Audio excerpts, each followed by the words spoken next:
Transformers, more than meets the eye. Autobots wage their battle to destroy the evil forces of the Decepticons.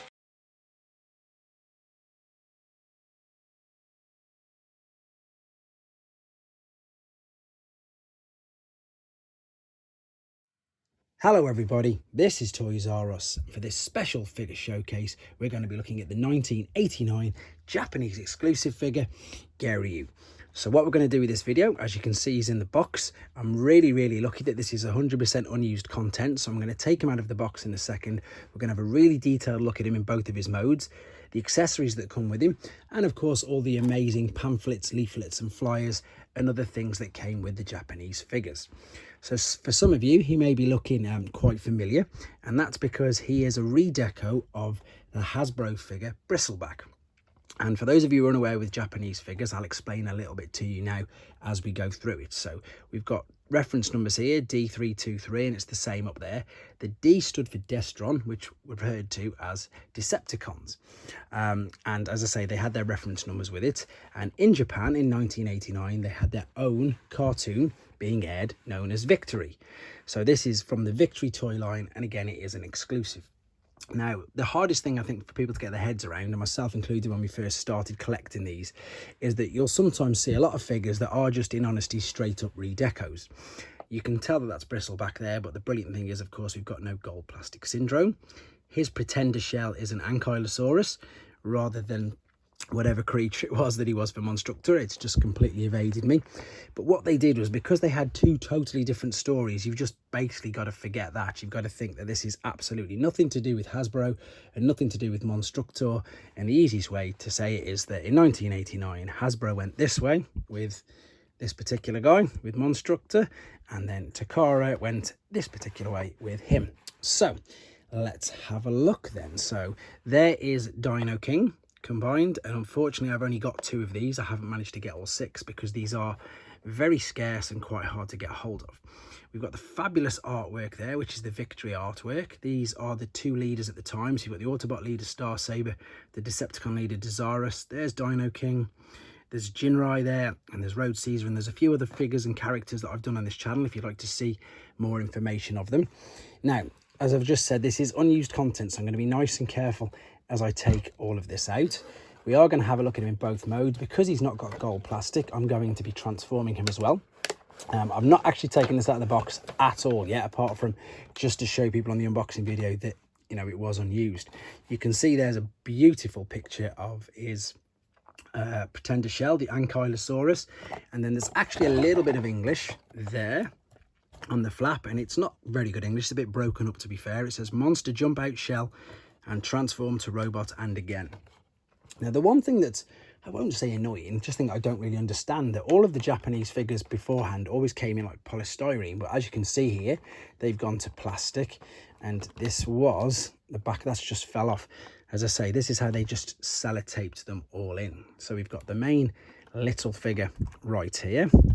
We've got the pretender shell. Oh, the fist's just about to fall out. I'll take that out. They were sellotaped in.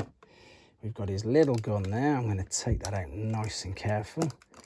And then sometimes with these shells, oh, sometimes they're slimy, but this isn't at all. So I'm really pleased with this. This is the pretender shell, which you can see. And yeah, it's really nice. It's not slimy at all. This is the top piece that, again, I've never done this. It's the first time I've just taken it out of the box. So this could be a disaster waiting to happen. Hopefully not, but because it's not got real gold plastic in, like Bristleback has, we should be okay. This should come off surely much easier than this. Much easier. Let's have a look. Ah, there we go.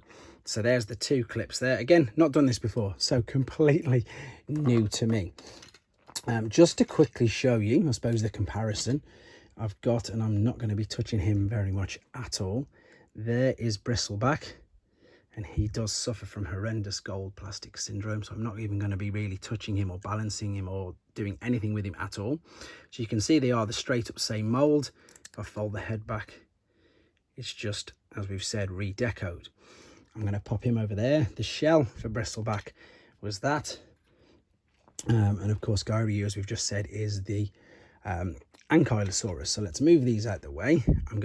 This is the robot mode. Is it? Yes, it is. I just need to turn these out of the way. So it didn't come packed as the robot mode. So there's the robot mode. We've got articulation literally in the shoulders, spinning him round. And as you saw, the legs there. The tiny little gun you can place into his hand like so. It's all so stiff. It's crazy because it's all brand new. But again, super basic toy. Nothing much really going on with it. What we're going to do now though, we're going to transform him, and this is going to be interesting because I've never put him inside this shell either. So we're going to fold the head down carefully. This is one of the legs, so I'm presuming, in fact I might keep it like that, fold these legs back, because I don't know, because I've never done it before, how exactly this is going to go in. And I think I've worked it out. So there you go. So you can see that he's hiding inside there. Yeah, these are obviously, as I say, these are what's known as pretender monsters. These are pretender dinosaurs, not pretender monsters. The pretender monsters were, of course, Monstructor. Now this is going to be difficult because you just saw how difficult it was. I suppose if I push the front in there. Nope, I haven't got it just yet. I'm just going to make sure that everything's going to fit, I suppose, where I think it's supposed to. It does look like it's high enough, so that's okay. In fact, let's try it this way. Trial and error, as they say. Yeah, that's going to fit. Look, there you go. So we know that's going to fit. So let's slot that in there and slot this carefully into position too. Whoa, that's heart in mouth there. There you go. That is him as a pretender. Brilliant. We can also attach the fist to the back. There's a slot cut out right there, and there's a slot there which would be his fist. You can slide that into the back, so it's a bit of a weapon. We can also then attach this little weapon to the top, and there you go. Brilliant. Look at that. Fantastic. Really impressed with that. Really, I'm more impressed I didn't break it. But there you go. So let's do another quick transformation, because I'm going to be displaying him in his robot mode. So I'm going to carefully take this out. Lovely. Slide that off. There is actually a bit of slime on it. I can feel it now because my hands do feel a little bit slipping. I'm going to fold his arms back out, fold the legs out there, and fold these back. Now, before I finish, and I know that lots of people love to see these, so this won't take long, but it's brilliant because of course they're exclusives. Let's have a look at the exclusive catalogs and paperwork that came with this. Again, totally unused, as you're all about to see. I'm not having any luck with this clip, am I? What am I doing wrong? That's better. So there we go. I'm actually going to keep this there so I don't lose it as well. Right, so let's just slide this back into here. There, before we start, is the collector's card. All the Japanese figures had a collector's card, which was fantastic. There's his name again, Gairyu. Now, all of these pretender monsters pretender Dinobots, sorry, ended in Ryu, which is Japanese for dragon, I believe. I hope I've got that right. David, one of my subscribers, has helped me with that. Let's just get the flash off there, the glare. Here is the packet. There is the unused sticker sheet. And again, this is another brilliant thing that the Japanese did with theirs. I'm just going to keep the unused sticker sheet safe. Whether it was just quicker or made more sense, I don't know. So you can see here, this is of course Gairyu, but you can also see that as I fold this out, it's got the instructions for absolutely every single one of them.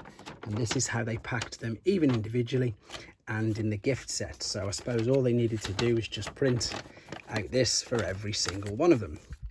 Very quickly then, we've got, this is, I'm pretty sure it's a mail away catalogue because I've seen it before. Yep, there we go. So, because in Japan, they had Super God Master Force, the cartoon, and these figures are the Hasbro versions. So this particular figure in Japan was Go Shooter. I've done a video on him. I unfortunately don't own the Japanese version of that, which is Minerva, and he was Ranger. I've done a video on them. So if you're wondering what I'm talking about, these have redeco, so they're completely different colours. Same here as Dreadwind and Darkwing. These are Buster and Hydra in Japan. So you can see they all say new on them.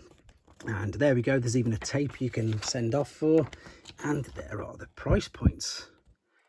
It's a nice little, I suppose, yeah, mail away catalogue, all exclusives there. So these weren't released in Japan normally. So there's, I always forget that one. So it's both of them. No, it's not Grand Slam, it's the other one. It'll come to me in a few seconds. Finally then, here is the Victory catalogue. So this is the Victory cartoon toy line. Again, all exclusive to Japan. So here are the Autobots, or Cybertrons as they were called. Landcross, one of my favourite combiners. He's just absolute genius. Great Shot, who's a retool and redeco of Six Shot. That is Road Caesar. There is Star Saber. They are Brain Masters. There's the evil Decepticon leader Desirus, and I'm not joking either, they are Breast Force and Breast Masters.